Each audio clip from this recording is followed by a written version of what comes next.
Hey guys, I'm Anna, and today I'm going to show you how to fix Lyft Driver mobile app not working. So first of all, you need to make sure you're running the latest version of the app.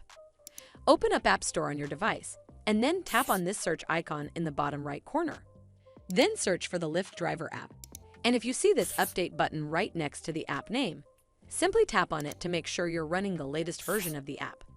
But if you still encounter this issue, then you need to clear App Cache. Go to your device settings and then scroll all the way down to General and tap on it. Then tap on iPhone Storage. From here, search for the Lyft Driver app and then tap on it. Once you're on this screen, you need to tap on Offload App. Tap again to confirm. It'll take a bit for processing, and then a Reinstall button will show up.